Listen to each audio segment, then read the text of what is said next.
GM built something they never fully explained and definitely never celebrated. A strange carburetor with tiny primaries, massive secondaries, and a vacuum-controlled mechanism so unusual that even seasoned mechanics didn't know what to make of it. Officially, this was just another fuel-saving device designed for family cars, emissions rules, and corporate safety margins. Nothing more, nothing exciting. But then the street scene started talking. Heavy Sierras pulling away from lighter trucks, quiet cruisers beating performance models. Today we break down the hidden weapon that turned ordinary GM Sierras into sleeper monsters. One screw, one spring, a few minutes of work, and these quiet workhorses transformed into absolute animals. GM wanted economy. What they created was a beast no one saw coming.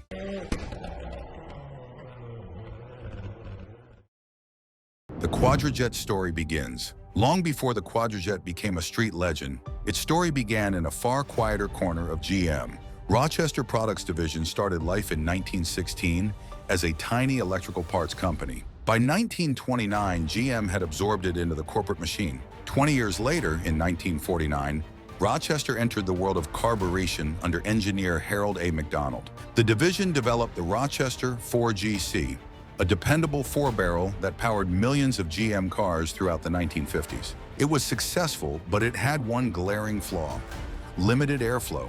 And as Detroit entered the horsepower wars, that limitation became impossible to ignore. Then the world changed. By the early 1960s, rising insurance penalties, looming EPA pressure, and internal corporate politics forced GM to rethink performance entirely. The company needed a carburetor that looked responsible. It had to behave efficiently and avoid regulatory heat, yet still have the flexibility to sit atop everything from a 230 straight six to a 455 big block. But here's where it gets interesting. Behind closed doors, another conflict simmered. Chevrolet's performance division didn't want Rochester building anything that could threaten Holley's dominance in the muscle car spotlight. So GM quietly positioned the upcoming Quadrajet as an economy carburetor for everyday use. What they didn't realize was that Rochester had engineered something far more dangerous: a carb with hidden performance DNA waiting to be unlocked.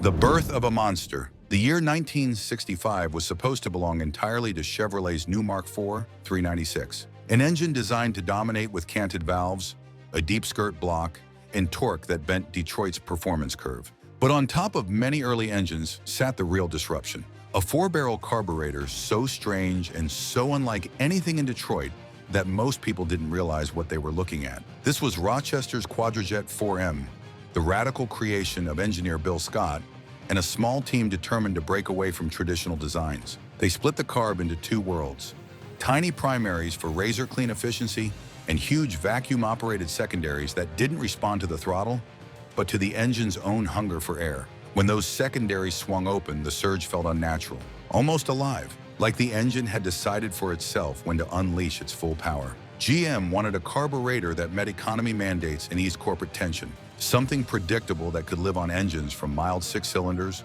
to roaring 455. But Rochester had created something far more explosive. Bill Scott would later joke to a colleague, "We built it to behave, but it refused." The Quadrajet wasn't meant to be a legend. The moment it hit the 396, it became one. The street discovers the secret. By the late 1960s, a strange rumor began circulating through tuning shops from Detroit to Southern California. Big Buicks were pulling away from GTOs. Heavy Oldsmobiles were beating small block Camaros. And all of them had one thing in common: a Quadrajet on top. Nobody at GM had said a word about hidden performance, but the street scene sensed something was wrong, or maybe very, very right. When hot rodders finally cracked open the carb, they found the secret GM never advertised: the secondary air valve tension screw. From the factory, Rochester had set the spring deliberately tight, forcing the secondaries to open gently for smooth family car drivability. But loosen that screw a quarter turn, and the Quadrajet transformed. The massive vacuum-operated flaps snapped open sooner. Airflow surged, and mild big blocks woke up violently. Tuning pioneers like Ken Crosby of Hot Rod Racing began experimenting with hangers, metering rods, and flap geometry. What they discovered reshaped street racing. Crosby famously said, "The day we loosened that spring, the engine acted like it had been suffocating its whole life." With a few minutes of work and a $10 assortment of rods and hangers, Ordinary grocery getters became shocking stoplight predators. GM never intended the Quadrajet to be a performance weapon, but the hot rodders who unlocked the air valve trick knew exactly what they had found, and they never looked back. The Sierra connection. But here's where the Sierra story gets really interesting. By the early 1970s, the Quadrajet had become unavoidable. GM bolted it onto nearly everything. Buick barges, Oldsmobile cruisers, Pontiac muscle cars, Chevrolet workhorses, even the occasional Cadillac, and each division treated it differently. Buick, Olds, and Pontiac favored the clean, straight fuel inlet that made plumbing simple. Chevrolet used a 90-degree inlet to snake fuel lines around the thermostat housing. Same carb, different setup, entirely different reputations. For everyday drivers and weekend wrenchers, the Quadrajet was a mystery wrapped in cast aluminum. Drag racers complained the small float bowl starved fuel at high RPM. Street tuners fought hesitation caused by misadjusted air valve tension. And anyone who didn't understand the Carb's vacuum-operated secondaries swore it was unpredictable or unreliable. That's where the nicknames came from. Quadra junk, Quadra bog. None of it was fair. The Carb wasn't the problem. The tuning was. Meanwhile, in NHRA superstock pits, the real truth was becoming impossible to hide. With the right calibration, the same junk Carb was feeding 9-second cars without breaking a sweat. Racers who knew how to work the air valve and fuel curve watched the Quadrajet deliver flawless power, pass after pass, run after run. Loved by experts, hated by the untrained, misunderstood by almost everyone. The Quadrajet's reputation wasn't inconsistent. The knowledge around it was. Decoding the mystery. For all its mystery on the street, the Quadrajet hides nothing from the trained eye. In fact, decoding one is almost a rite of passage for GM enthusiasts. The early units built from 1965 through 1967 carried their identity on a small round metal tag near the accelerator pump, a delicate badge that often vanished after decades of use. After mid-1968, Rochester abandoned the tag. They stamped the part number onto a vertical pad behind the secondary linkage. That single decision changed how generations of tuners hunted Carbs at swap meets. The numbering rules were deceptively simple. A 7-digit code beginning with 702, 703, or 704 meant pre-1976 production. The 4th digit identified the year. The next digit revealed federal or California emissions. The following numbers showed which GM division the car belonged to. 4 for Buick, 5 for Oldsmobile, 6 or 7 for Pontiac, 0 to 2 for Chevrolet. Even numbers typically meant automatic transmission. Odd numbers manual, though Cadillac loved ignoring this pattern entirely. Then came 1975, and the system shifted to 8-digit identifiers. 1,705 for late 70s units, 1,708 for 80s production. Date stamps usually followed the Julian format, 3 digits for the day of the year, 1 for the final year digit. Carter built Q-Jets too. Same codes, different style, and yes, they interchange perfectly. Decode it right, and the Quadrajet stops being a mystery and starts becoming a map of GM history. The electronic evolution. When the 1980s arrived, GM faced a crisis of identity. Electronic fuel injection was no longer the future, it was the present. And yet GM wasn't ready to abandon the carburetor that had powered its fleet for decades. Their solution came in 1980 with the debut of the E4ME electronic Quadrajet, a hybrid creation that married mechanical fuel metering with a solenoid-controlled primary circuit. For the first time, the Quadrajet operated in a closed-loop system, trimming fuel based on sensor feedback. It was Rochester's attempt to keep a carb alive in a world rapidly moving toward microprocessors. But behind that evolution was another complication. Carter still contracted to help GM meet production volume, continued building Q-Jets through the late 1970s. Their units followed the same engineering, but their date codes and markings introduced confusion for collectors decades later. Even so, the Quadrajet refused to die.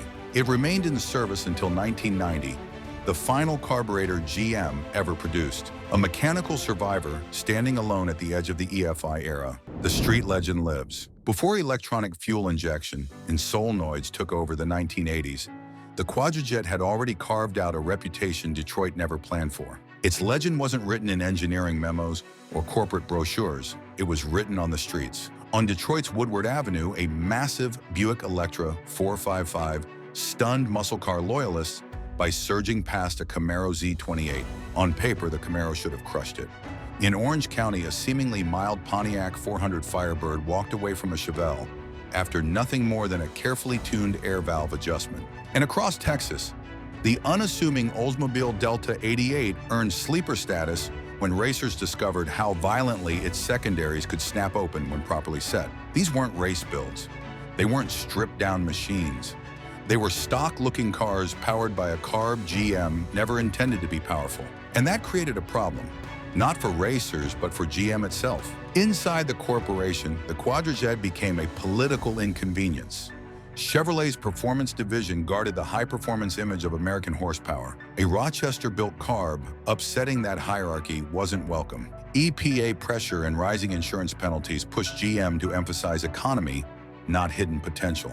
So they downplayed the Q-Jet, calling it efficient, reliable, modest, anything but fast. The silence only fueled the legend. Tuners traded secrets, racers passed down diagrams, and an underground culture grew. They focused on unlocking what GM refused to acknowledge. Officially, the Quadrajet was just another carburetor. Unofficially, it was the weapon that broke the rules, and the streets never forgot. The modern resurrection, the rise of the electronic fuel injection in the 1980s should have erased the Quadrajet from history. Cleaner, faster, digitally precise. EFI made the carburetor look like a relic overnight, and GM was more than willing to call it outdated. Q-Jets were thrown into junkyards by the thousands, forgotten by the industry that once depended on them.